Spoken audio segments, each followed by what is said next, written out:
오늘은 출애굽기 12장 1절에서 14절까지의 말씀을 함께 나눠보도록 하겠습니다. 출애굽기 12장 1절에서 14절까지의 말씀을 제가 봉독해 드리겠습니다. 여호와께서 애굽 땅에서 모세와 아론에게 일러 말씀하시되 이 달을 너희에게 달의 시작 곧 해의 첫 달이 되게 하고 너희는 이스라엘 온 회중에게 말하여 이르라.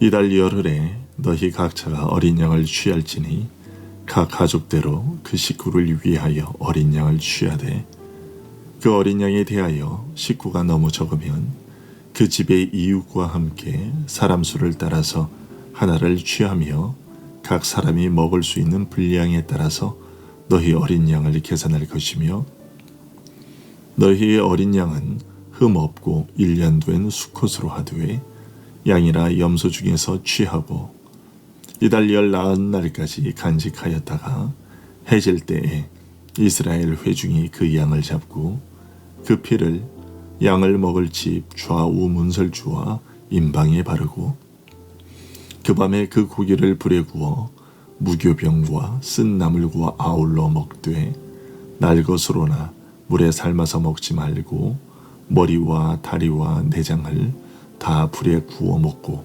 아침까지 남겨두지 말며 아침까지 남은 것은 곧 불사르라. 너희는 그것을 이렇게 먹을지니 허리에 띠를 띠고 발에 신을 신고 손에 지팡이를 잡고 급히 먹으라. 이것이 여호와의 유월절이니라. 내가 그 밤에 애굽 땅에 두루다니며 사람이나 짐승을 막론하고 애굽 땅에 있는 모든 처음 난 것을 다 치고 애굽의 모든 신을 내가 심판하리라. 나는 여호와라. 내가 애굽 땅을 칠 때에 그 피가 너희가 사는 집에 있어서 너희를 위하여 표적이 될지라. 내가 피를 볼 때에 너희를 넘어가리니 재앙이 너희에게 내려 멸하지 아니하리라. 너희는 이 날을 기념하여 여호와의 절기를 삼아 영원한 규례로 대대로 지킬지니라. 아멘. 노예인 이스라엘을 자유롭게 놓으라는 하나님의 명령을 거부하는 바로와 애굽에게 하나님께서는 재앙을 내리셨습니다. 하지만 그 9번의 재앙에도 불구하고 바로는 이스라엘을 놓아주지 않았습니다. 그러자 하나님께서는 앞선 9번의 재앙을 내리기 이전부터 말씀하셨던 그 재앙을 내려 이스라엘을 건져내기로 하셨습니다. 그 재앙은 다름 아닌 애굽 땅에 있는 모든 처음 난 것은 사람이든지 짐승이든지 다 죽이기로 하신 것입니다. 하지만 하나님은 그 죽음의 형벌을 이스라엘은 당하지 않도록 조처하셨습니다. 하나님께서 마련하신 방법은 각 가정마다 1년 된 어린 양 하나를 취하여 잡고 그 어린 양의 피를 집 좌우 문설주와 임방에 바르라는 것이었습니다. 그러면 하나님의 명을 받은 죽음의 사자가 애굽 땅에 있는 모든 처음 난 것들을 죽일 때 그 피가 발라진 집은 넘어갈 것이라고 하셨습니다. 이스라엘은 하나님께서 마련하신 이 일을 행하여 애굽 온 땅에 내려진 죽음의 위기에서 벗어나게 되었습니다. 하나님께서는 이스라엘이 구원받은 그 달을 한 해의 시작이 되도록 하라고 명령하셨습니다. 오늘 본문 2절의 말씀이 그것인데요. 이 달을 너희에게 달의 시작 곧 해의 첫 달이 되게 하고 유월절 제도가 이스라엘의 달력을 바꾼 것이죠. 여러분, 이런 사실이 우리에게 알려주는 것은 무엇일까요? 고린도전서 5장 7절에서 바울은 우리의 유월절 양 곧 그리스도께서 희생되셨느니라고 말합니다.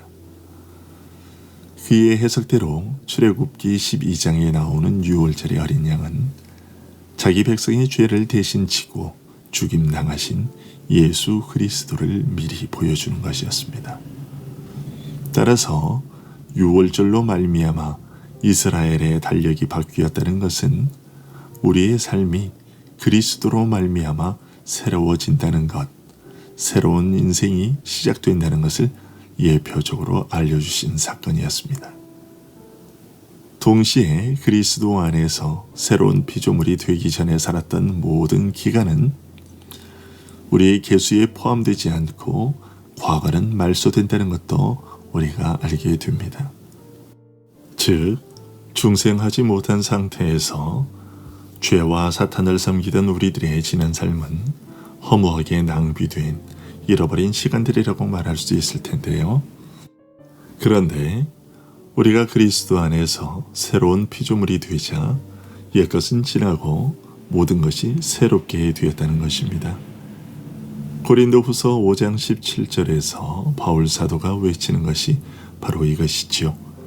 그런즉 누구든지 그리스도 안에 있으면 새로운 피조물이라. 이전 것은 지나갔으니 보라 새 것이 되었도다. 어떠한 참혹한 죄악 가운데 거했던 인생이라도 그리스도로 말미암아 새롭게 된다는 것입니다. 이것은 우리 개인의 인생뿐만 아니라 전 세계가 그러합니다.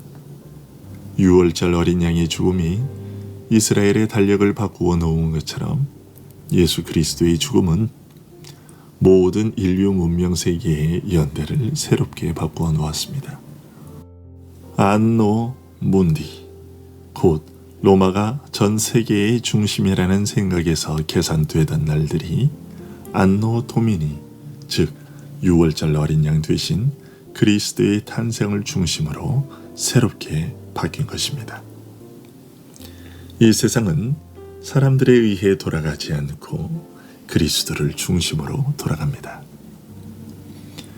애초부터 이 세상은 우리를 구속하시는 그리스도로 말미암아 존재하며 그로 말미암아 유지되며 보존되고 있습니다. 우리는 새로운 한 해가 돌아올 때마다 이것을 기억해야 합니다.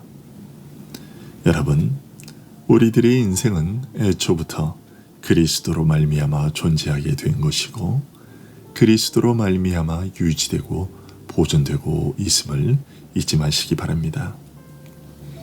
우리들의 인생은 사람들의 손에 달린 것이 아닙니다. 그러기에 그들을 두려워할 이유가 없습니다. 그리스도로 말미암아 비롯된 인생이니 그리스도께서 책임지십니다. 다음으로 3절에서 하나님은 이스라엘에게 이달 열흘에 너희야 각자가 어린 양을 잡을지니라고 말씀하십니다. 이 기록을 보면 양을 실제로 죽이는 날보다 나흘 전에 어린 양은 죽음을 위해 선택되었다는 것을 알 수 있습니다. 이것이 무엇을 의미할까요? 우리는 그것을 베드로전서 1장 19절과 20절에 베드로 사도의 말을 통해 알게 됩니다. 오직 흠없고 점없는 어린 양 같은 그리스도의 보배로운 피로 된 것이니라. 그는 창세 전부터 미리 알림 바 되시니라. 즉, 유월절 어린 양이 죽임당하기 나흘 전에 이미 선택된 것처럼 예수 그리스도께서도 실제로 죽임을 당하기 전에 대속의 죽음을 위해 이미 오래전부터 지목되셨다는 사실입니다. 이것은 창세기 22장 8절에서도 이미 알려졌던 사실인데요. 아브라함이 이르되 내 아들아 번제할 어린 양은 하나님이 자기를 위하여 친히 준비하시리라. 창세기 22장 8절은 단순히 하나님이 양을 준비할 것이라고 하지 않고 자기를 위하여 친히 준비하실 것이라고 말하고 있습니다. 양은 하나님의 성품에 영광을 돌리기 위해 하나님의 공의를 충족시키기 위해 그리고 그분의 거룩하심을 드러내기 위해 준비되었습니다. 이런 사실은 우리가 우리의 구원을 위한 준비물을 갖출 수 없음을 보여줍니다. 다시 말해서 이것을 바칠 테니 나를 용서하여 주십시오 라고 하면서 하나님께 드릴 수 있는 제물이 우리 편에서는 도저히 나올 수 없다는 것이죠. 하나님의 공의를 만족시킬 수 있는 제물은 오직 하나님 편에서만 나오고 그것으로만 우리의 죄 사함을 받을 수 있습니다. 이것은 오늘 본문 6절을 통해서도 확인이 되는데요. 6절에서 하나님은 이달 열 나흘 날까지 간직하였다가 해질 때에 이스라엘 회중이 그 양을 잡고 라고 말씀하십니다. 하나님의 명령에 따라 6월절 그 밤에 수천 마리의 양들이 죽임을 당해야 했습니다. 하지만 하나님께서는 그것들이라고 하지 않으시고 그것을 죽이라고, 즉 복수가 아닌 단수로 하나를 콕 집어 말씀하셨습니다. 하나님은 출애굽기 12장 전체에서 단 한 번도 양들이라는 복수를 사용하지 않으셨습니다. 이것은 하나님의 마음속에는 단 한 가지만, 즉 갈보리의 어린 양만 있었을 뿐이라는 것을 보여줍니다. 3절은 또한 우리들의 구원이 개인적이면서도 하나로 연합되어 있다는 사실을 알려줍니다.